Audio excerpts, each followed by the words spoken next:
कार्यक्रम की अध्यक्षा श्रीमती किरण चोपड़ा, जो इस चौपाल की मुख्य संरक्षिका है और पंजाब केसरी समूह की डायरेक्टर है, आदरणीय आलोक कुमार जी, हमारे मित्र सांसद पूर्व मंत्री डॉक्टर हर्षवर्धन जी और हमारे मित्र और इस देश के माने जाने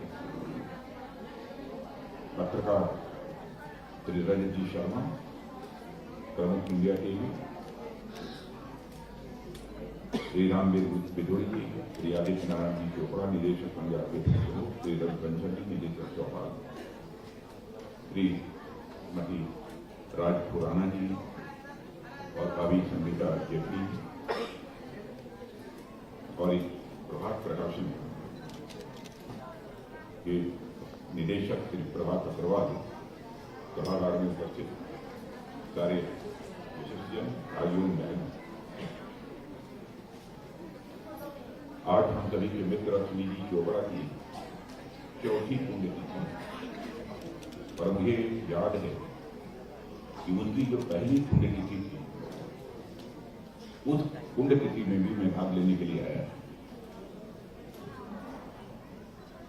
तब भी मुझे इस बात का यकीन नहीं था कि अश्विनी जी हमारे बीच नहीं है, पर आज 4 साल बाद भी मेरा यह दिल नहीं मानता है वे हमारे साथ नहीं है, क्योंकि जिस प्रकार की जीवंतता जिसकी की अभी हमारे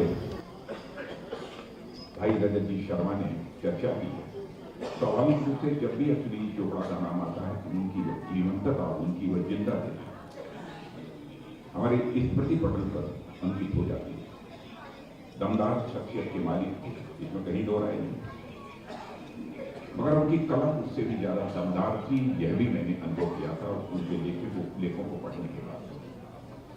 मुझे बताया गया है कि आज जिस रोम रोम में राम पुस्तक का विमोचन हुआ है, उसमें से राम जन्मभूमि आंदोलन के बारे में अश्विनी जी ने जो संपादकीय लिखी और उसके बाद मंदिर निर्माण से जुड़े कई लेखों को श्रीमती किरण जी चोपड़ा के योगदान से संपन्न एक नई पुस्तक तैयार की गई है। उसको पूरी तरह से मैंने नहीं पढ़ा है, लेकिन उस संबंध में थोड़ी बहुत जानकारी मैंने प्राप्त की है।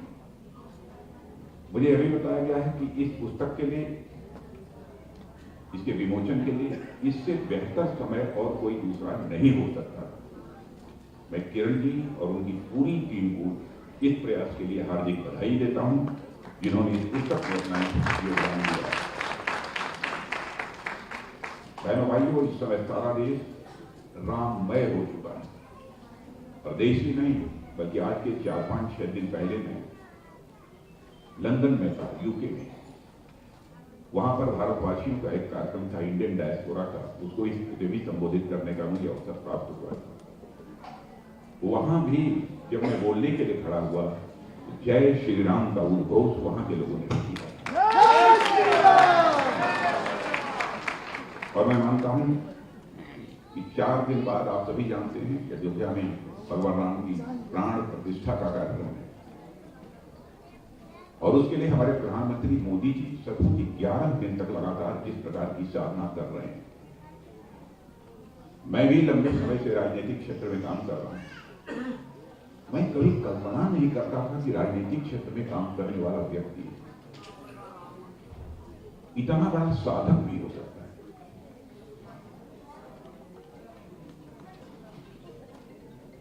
कंबल बिछाकर तख्त के ऊपर लेटना, उपवास करना, मंदिरों में जाकर अपना मस्तक देखना, भजन कीर्तन करना। मैं समझता हूं राजनीतिक क्षेत्र में काम करने वाले किसी भी व्यक्ति से किसी की यह अपेक्षा नहीं हो सकती थी, लेकिन जिस प्रकार की वह साधना कर रहे हैं, मैं समझता हूं उसने इसे भारत के हर व्यक्ति के दिल को छू लिया। और यह हम सबके जीवन में संभवतः सबसे ऐतिहासिक क्षण होने वाला है, जबकि भगवान जब रामलला की प्राण प्रतिष्ठा होगी। 500 वर्षों के संघर्ष और प्रतीक्षा के बाद अयोध्या में भगवान राम का भव्य मंदिर हम सबके सामने तैयार हो रहा है। बहनों भाइयों, हम भारतीय के जीवन से राम किस हद तक जुड़े हुए हैं, इसका अनुमान इसी बात से लगाया जा सकता है।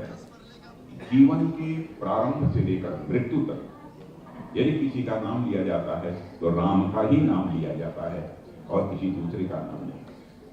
आप भारत के किसी भी कोने में जाते हैं तो राम आपको भारतीय संस्कृति के अनेक स्वरूपों में प्रतिबिंबित होते हुए दिखाई देते हैं। हजारों वर्ष पहले जो भगवान राम महर्षि वाल्मीकि की प्रेरणा थे, वही भगवान राम तुलसी, नानक, कबीर की भी प्रेरणा है। एक ही राम अनेक रूपों और स्वरूपों में हमारी संस्कृति में जाने जाते हैं, माने जाते हैं और पूजे भी जाते हैं। नर, वानर, आदिवासी, वनवासी, पशु, मानव, दानव, सभी से उनका एक करीबी रिश्ता है। वह अगड़े पिछड़े ऊंच नीच की भावना से परे हैं और मैं मानता हूं कि उसके ऊपर भी है। निषाद राज हो या सुग्रीव, कोल भील को वह साथ लेकर चलते, सबरी हो या जटायु, सभी को साथ लेकर चलने वाले मैं समझता हूं वो अकेले देवता है। वह वस्तुतः अकेले ऐसे देवता है जो समाज में जातीय वैमनस्य को समाप्त कर सब नर करहि परस्पर प्रीति के सिद्धांत पर वह चलते हैं।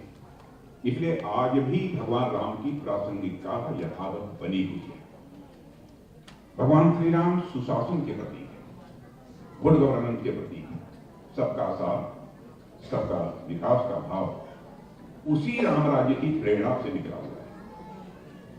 और भगवान राम कुशल प्रबंधक थे, उनमें संगठन की अद्भुत क्षमता थी। जब राम और लक्ष्मण दोनों भाई अयोध्या से चले तो महज 3 लोग थे, लौटे तो पूरी सेना के साथ लौटे। एक साम्राज्य का निर्माण कर राम, हमारे और आपके राम, सबके राम कायदे कानून से बंधे हुए हैं। राम जिस विनय, शील और मर्यादा के लिए जाने जाते हैं, अयोध्या उसकी जननी है। ऐसी अयोध्या में राम जन्मस्थान का मंदिर मैं मानता हूं कि एक नए भारत का यह प्रतीक होगा, जो भारत को एक बार फिर से दुनिया का नेतृत्व करने की क्षमता भी देगा। और अयोध्या बाकी दुनिया के लिए एक प्रेरणा स्थल बनेगी, ऐसा मेरा पक्का मानना है। मैं मानता हूं कि अयोध्या में रामलला का बना यह नया मंदिर हमारी सनातन संस्कृति की पुनर्स्थापना का एक प्रतीक है, जिसे सैकड़ों वर्षों से विदेशी आक्रांता नष्ट करने का असफल प्रयास करते रहे। सच तो यह है कि श्री राम के बिना भारत के व्यक्तित्व की कल्पना ही नहीं की जा सकती। मैं दावे के साथ कह सकता हूं कि आज प्रधानमंत्री मोदी जी के नेतृत्व में अयोध्या को वह स्थान मिल गया है जो कि 15 अगस्त 1947 को स्वतंत्रता के तुरंत बाद मिल जाना चाहिए था, पर उस वक्त ऐसा नहीं हो पाया।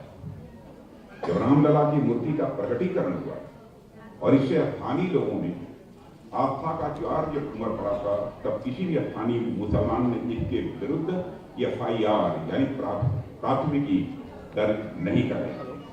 यही नहीं, जब प्रशासनिक हस्तक्षेप और सिटी मजिस्ट्रेट द्वारा स्वतः संज्ञान लेने के बाद मामला अदालत तक पहुंचा, तब 12 से अधिक मुसलमानों ने शपथ पत्र देकर राम जन्मभूमि पर हिंदुओं के दावे का समर्थन किया। यह बात कई वर्षों तक छिपाई गई कि 1949 प्रकरण के आरोपी बाबा अभिराम दास को 1960 में उत्तर प्रदेश के बाराबंकी के एक मुस्लिम ने उपहार स्वरूप अपनी जमीन और घर दिया था, जिस पर बाद में अभिराम दास जी ने हनुमान मंदिर का निर्माण कराया। आज मंदिर निर्माण से लोग सांप्रदायिक विद्वेष की बात करते हैं, इतिहास के पन्नों को पलट कर तो देखें। साथियों, यह स्पष्ट है कि स्वतंत्रता के बाद देश में राम जन्मभूमि का मामला कोई हिंदू मुस्लिम तनाव का विषय नहीं था। बल्कि करोड़ों हिंदुओं की आस्था से जुड़ा था, जिसका सम्मान तत्कालीन मुस्लिम समाज का भी एक पक्ष पूरी ताकत के साथ कर रहा था। इतना ही नहीं, राम जन्मभूमि आंदोलन की पहली एफआईआर भी सिखों पर अंग्रेजों द्वारा दर्ज कराई गई। हमारे सिख भाइयों का भी इतना बड़ा कंट्रीब्यूशन। सच्चाई यह है कि राम जन्मभूमि आंदोलन एक ऐसा राष्ट्रीय आंदोलन रहा है जिसमें हर मजहब का साथ रहा। कुछ राजनीतिक दलों द्वारा 80 और 90 के दशक में वोट बैंक की राजनीति के चलते इसका विरोध हुआ, जो मैं समझता हूं प्रत्यक्ष या अप्रत्यक्ष रूप से आज भी वह जारी है। साथियों, मेरा मानना है कि अश्विनी के आज जीवित होते तो अयोध्या के मंदिर निर्माण को न लेकर केवल वह आनंदित होते, बल्कि वे प्राण प्रतिष्ठा समारोह में जरूर पहुंचते। और जिस समय राम जन्मभूमि का आंदोलन चल रहा था, तो उस समय मुख्य धारा के अधिकांश समाचार पत्र आंदोलन के साथ नहीं, मगर उस समय भी उन्होंने इस आंदोलन को न केवल खुलकर अश्विनी जी ने समर्थन किया था, बल्कि उस समय की सरकार की नाराजगी का भी उन्हें सामना करना पड़ा। निर्भीकता उनके व्यक्तित्व का मैं मानता हूं कि अभिन्न अंग था।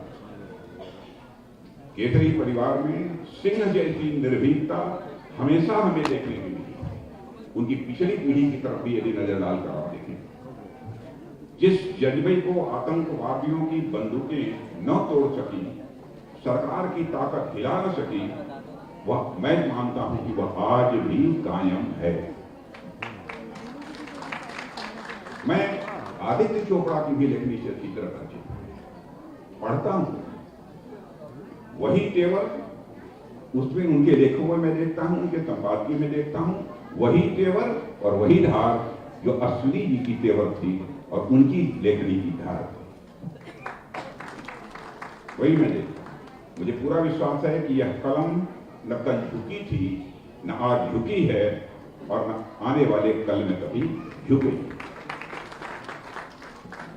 पत्रकारिता के साथ साथ पंजाब केसरी परिवार अपने सामाजिक सरोकारों के प्रति भी काफी जागरूक और संवेदनशील है। आपने प्रत्यक्ष अपनी आंखों के सामने देखा कि किस प्रकार से गरीब परिवार की हमारी माताओं बहनों को उनके द्वारा सहयोग किया जाए।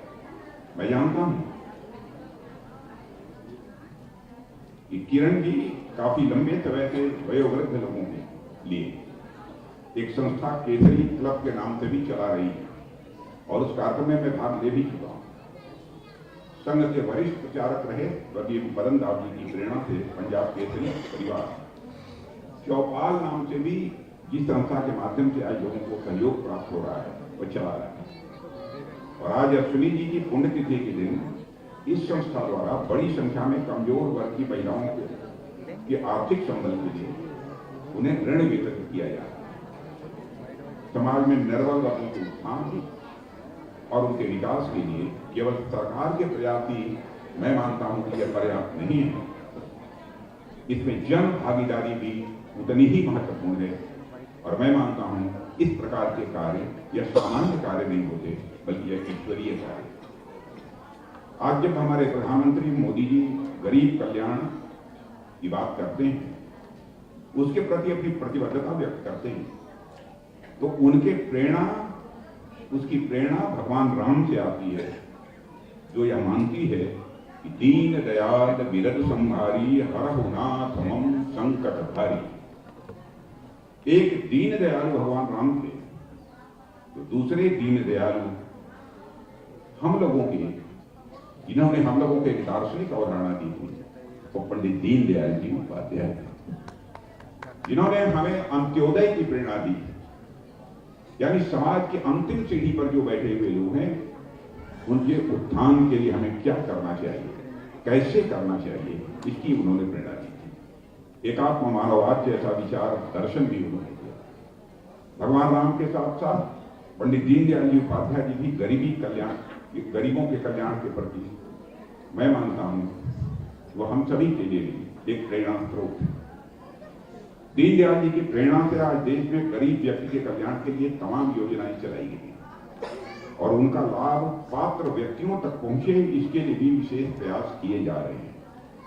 करीब 2 महीने से देश में विकसित भारत संकल्प यात्रा भी चलाई जा रही है और शायद विकसित भारत संकल्प यात्रा जिन लोगों ने न देखा हो, मैं मानता हूं कि दिल्ली में भी वो संभवतः चल रही होगी, उन्हें देखना चाहिए कि किस प्रकार से समाज के वंचित लोगों को, जिन्हें शासन के द्वारा उनको संबल जिस प्रकार से प्रदान किया जा रहा है, जिस प्रकार से लाभ की योजनाएं दी जा रही हैं, वह अपने में बेमिसाल है। बहनों भाइयों, चौपाल जैसी संस्थाएं भी विकसित भारत के संकल्प को मजबूती देने का काम कर रही हैं, ऐसी मेरी मान्यता है। और आज से नहीं, मैं पिछले कई वर्षों से देख रहा हूं, दिल्ली जैसे शहर में 40,000 से अधिक परिवारों को आर्थिक सहयोग देना। क्यों 40,000 से अधिक परिवारों को आर्थिक सहयोग देना? यह कोई छोटी बात नहीं है, यह बहुत बड़ी बात है। और सबसे अच्छी बात यह है कि देश के गरीब सहानुभूति किसी की नहीं चाहते हैं, बल्कि देश का गरीब अपने लिए संबल चाहता है। और इस देश में लंबे समय तक गरीबों और आम नागरिकों को नियत पर भरोसा ही नहीं किया गया। और इस सोच को हमारे प्रधानमंत्री मोदी जी ने भी बदला है और आज गरीब कल्याण का अर्थ भी पूरी तरह से बदल चुका है।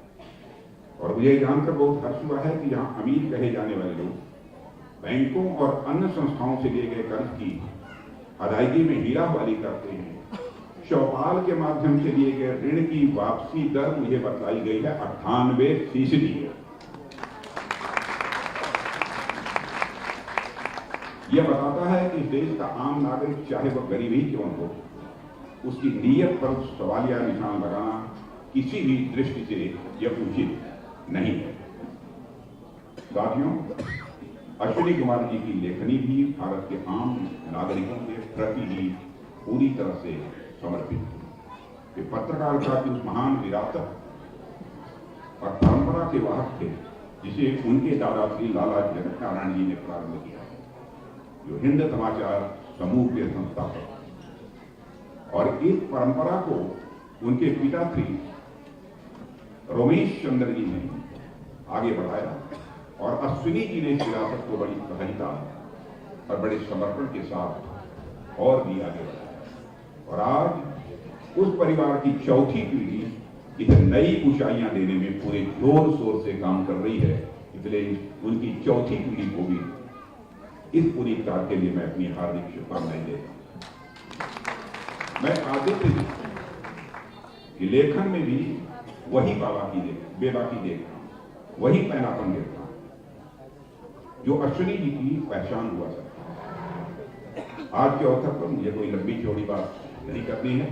पंजाब केसरी परिवार का स्नेह और अश्विनी जी के प्रति मेरे मन में जो एक सम्मान का भाव है, स्वाभाविक रूप से जब कभी भी मुझे सूचना प्राप्त होती है इस परिवार से, मैं खिंचा हुआ चला आता हूं और एक बार मैं पुनः स्वर्गीय अश्विनी कुमार जी को स्मरण करते हुए उन्हें श्रद्धांजलि अर्पित करता हूं और यही पर अपना निवेदन समाप्त करता हूं।